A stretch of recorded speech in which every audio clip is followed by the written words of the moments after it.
अगर तुम 3 साल तक रेगुलर होम वर्कआउट कर रहे हो तो क्या तुम्हारी अच्छी बॉडी बनेगी? और अगर अच्छी बॉडी बन भी गई तो अगर 4 महीने भी अगर नहीं करोगे वर्कआउट तो क्या तुम्हारी बॉडी वापस से पहले जैसी हो जाएगी या फिर कुछ इम्पैक्ट नहीं पड़ेगा? आज के इस वीडियो में इसका आंसर मैं तुमको देने वाला हूँ, क्योंकि मैं भी पिछले 3 साल से रेगुलर होम वर्कआउट कर रहा हूँ और अभी कुछ टाइम से मैं रेगुलर वर्कआउट नहीं कर रहा था। रेगुलर क्या, मैं नहीं ही किया, महीने में एक बार मैंने वर्कआउट किया होगा बस, उसके सिवाय कुछ भी नहीं। तो आज के इस वीडियो को पूरे एंड तक देखना और वीडियो पसंद आए तो एक लाइक भी कर देना, चैनल पर तो सब्सक्राइब भी कर देना। तो अभी बात करता है स्टार्टिंग के। 3 साल में रेगुलर वर्कआउट करता था, होम वर्कआउट करता था। स्टार्टिंग के 2 साल में बिना किसी इक्विपमेंट के बस पुलअप्स, पुशअप्स और थोड़े से ईंट होती है ना, ईंटों से डंबल कर्ल्स करता था एंड दैट्स सेट।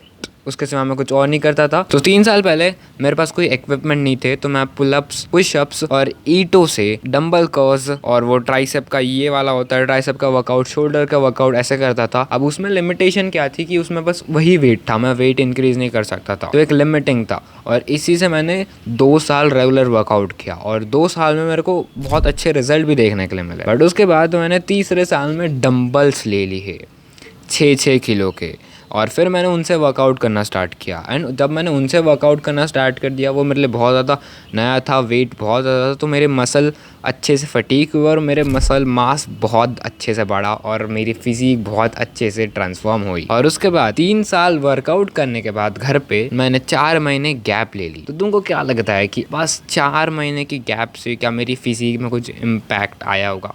क्या मैंने मसल मास गेन किया होगा? उसका आंसर मैं तो सबको बता दूँ। तो देखो, जब हम लंबे समय तक वर्कआउट करते हैं तो हमारी बॉडी में मसल मास रेगुलरली फटीक होता है और वापस से वो रिकवर होता है और भी ज़्यादा स्ट्रॉन्ग और साइज़ में बड़ा बन जाता है। बट अगर तुम इसे थोड़े टाइम के लिए ट्रेन ना करो तो क्या वो गेन हो जाएगा? तो इसका जवाब मैं डायरेक्टली तुम्हें नहीं दे सकता, क्योंकि इट डिपेंड्स ऑन यू। तुम्हारी डाइट कैसी है, तुम्हारे जेनेटिक्स कैसे है, तुम किस टाइप का वर्कआउट करते थे और अभी तुम्हारा डेली रूटीन क्या है। बहुत सारी चीज़ें इम्पैक्ट करता है इस डिसीजन को, तो मैं डायरेक्टली नहीं बोल सकता। बट अगर मैं अपना खुद का बोलूँ, पहले मेरे मसल्स बहुत सोर रहते थे, बहुत ज़्यादा ट्रेन करता था, क्योंकि मैं रोज़ ट्यूशन, स्कूल सब कुछ साइकिल से जाता था, तो मेरे लेग्स के मसल्स ट्रेन होते थे। देन उसके बाद घर पे मैं पुशअप्स, पुलअप्स ये सारे वर्कआउट करता था, तो वैसे भी तो मेरे बहुत मसल्स हमेशा एक टॉप लेवल पे नहीं रहते थे, हमेशा फटीक उन पे रहता था। तो जिससे क्या होता था कि वो प्रोसेस चलती रहती थी, मसल गेन होता था। बट अभी 4 महीने से ना मेरी साइकिलिंग हो रही है, ना कोई फिज़िकल ऐसी एक्सरसाइज हुई है, तो मेरा बॉडी कम्प्लीटली रेस्ट पे है। एंड मेरा दिन का ज़रिया भी इतना कुछ खास नहीं कि मैं ये कर रहा हूँ।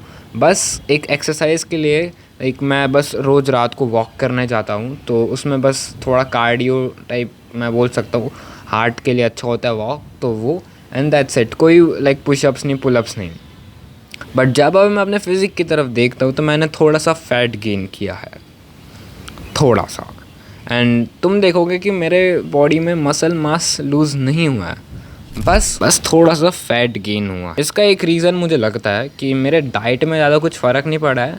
एंड दूसरी चीज़ कि बीच बीच में बहुत गैप्स में, हफ्ते में या 2 हफ्ते में एक बार मैं पुशअप्स वगैरह कर दिया, तो दैट्स वाई वो मेंटेन रह गया। और आई फील कि अगर तुम बॉय में टेस्टोस्टेरोन होता है, तो टेस्टोस्टेरोन के वजह से ना तुम्हारा मसल मास जल्दी से ड्रॉप नहीं होता है कंपेयर टू वुमेंस के, तो उसकी ज़्यादा कुछ टेंशन नहीं होती। बट अगर मैं बोलता हूँ कि मैं जिम जाता 3 साल और उसके बाद मैं गैप लेता, तो मुझे श्योरली डिफरेंस दिखता अपने फिज़िक में कि मेरा मसल मास डिक्रीज़ हुआ है। क्योंकि जिम में क्या होता है कि तुम हमेशा प्रोग्रेसिव ओवरलोड करते रहते हो, और मैं वर्कआउट करता था जिसमें प्रोग्रेसिव ओवरलोड नहीं होता था, उसमें बस मैं ज़्यादा से ज़्यादा रैप्स निकालता था और ट्राई करता था कि उससे मेरी फटीक हो, मैं ज़्यादा प्रोग्रेसिव ओवरलोड नहीं करता था। दैट्स वाई मेरी स्ट्रेंथ भी इतनी ज़्यादा इंक्रीज़ नहीं हुई, फ्रीक्वेंटली वो धीरे धीरे इंक्रीज़ हुई, तो मैं ये भी नहीं कह सकता। एंड अभी जब मैंने नोटिस किया कि मेरा मसल मास भी डिक्रीज़ नहीं हुआ है, मेरा स्ट्रेंथ थोड़ा बहुत उस पर इम्पैक्ट आया है, क्योंकि जब मैं पुलअप्स कर रहा था तो मेरे पहले 10 पुलअप्स होते थे, अब पूरे के पूरे 10 तक नहीं पहुंच सकता मैं, तो यस। तो इसका आंसर है, अगर तुम होम वर्कआउट करते हो, अगर तुम्हारे 4 महीने भी की गैप हो गई तब भी तुम्हारा ज़्यादा मसल मास लॉस नहीं होगा। और तुम बीच बीच में अगर 2 हफ्ते में भी एक बार अगर वर्कआउट कर रहे हो, एकदम टॉप लेवल वाला नहीं बट बेसिक लाइक पुशअप्स या पुलअप्स मार रहे हो, तब भी तुम्हारी फिजिक मेंटेन रहेगी। तो ये खासियत है होम वर्कआउट करने का। आई होप तुमको समझ में आएगा, और वीडियो पसंद होगी तो एक लाइक कर देना, चैनल पे तो सब्सक्राइब कर देना।